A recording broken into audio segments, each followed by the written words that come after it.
what a manager really should get satisfaction from is if he's getting the most out of somebody's ability. If you're getting out of that person what you think he's capable of, then I think you're doing your job. This is my Hall of Fame ring, but I will, for my retirement number, I will wear 96, because that's the one I wear. It's the first one, and you know, it'll always be special to me because of how long it took me to get there, and then, you know, to have one World Series. On August 23rd, the Yankees will retire Joe Torre's number in a ceremony at Yankee Stadium. Coming to an organization that has the burning desire to win was very important in making my decision. Torre managed the Yankees for 12 seasons, reached the playoffs every season, and won 4 World Series titles. Congratulations. Thanks, bud. In July, he was inducted into the Hall of Fame. Might as well cut to the chase. I'm here because of the New York Yankees.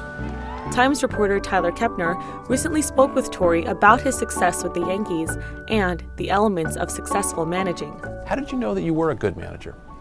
I didn't, Tyler. I mean, when you're a catcher, I think you have certain knowledge that maybe other position players don't have, because you've either been yelled at or talked to by the manager so often that you just sort of had a sense of you know, what it's about.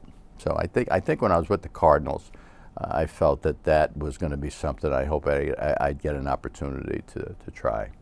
You have to be there for all your players, first off.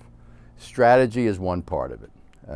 You know, am I the best strategist that ever, you know, put on a uniform and tried to manage a ball game? Not necessarily, but I think it's the relationship with the players, and I think it's being able to understand your players, being able to put your players in a position where they can, with their ability, can succeed. I always felt that managing the Mets really laid a groundwork for me to really know what managing was about. You know, it's more than writing names down, it's educating.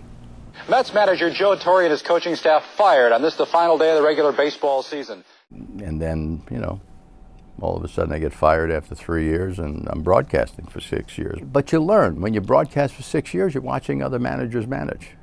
You know, I mean, I watched Dallas Green, I watched Sparky Anderson, I watched Gene Mauch, I watched Tony La Russa. And a lot that I learned there was that I think I can do this because a lot of the moves that they were making, I understood. So it was a little bit of a classroom for me, the broadcasting part of it. And then when I got to the Yankees, trust me, I still questioned myself. The only thing I knew, this was a bonus for me. It took Joe Torre 4,272 games as both player or manager to get to the World Series. What did it really finally feel like, not just in '96, but the repeated winning? How did it match up with what you expected it might feel like someday? Well, Tyler, first off, you question yourself. I mean, when I took the Yankee job, I think I was 100 games under 500 as a manager. When you're a baseball fan, you pay attention. Teams who have won World Series, teams who have won Super Bowls, they seem to celebrate it in the off season, and they don't show up again. And that always caught my attention. So to me, winning a World Series was more than just winning a World Series, or getting to the World Series in my case. So I said, I don't want to win just one, I want to win 3 in a row. And, you know, as it turned out, you know, in the first 5 years, we won 4 times. It was nuts. Beyonce gets into one to center. Back is Brian Williams, a three-piece. The New York Yankees for the 3rd time in a row. In 2002, Torre and his wife founded the Joe Torre Safe at Home Foundation, which helps kids cope with domestic violence, something Torre struggled with as a child. I realized a lot of my insecurities, you know, low self-esteem, a lot of nervousness when I was a kid growing up, seemed to be caused by what was going on in my home with my dad abusing my mom. He was a cop, going for his gun and threatening my mom and my sister, you know. And so when I started talking about it, once I realized I wasn't born with these feelings of being inferior, which is the way I categorize them. I was excited because now I found out that, okay, I'm normal like everybody else. And I didn't realize how many people that I would touch with this. It's something I certainly would like to leave as a legacy, and I certainly would like to, reach more youngsters.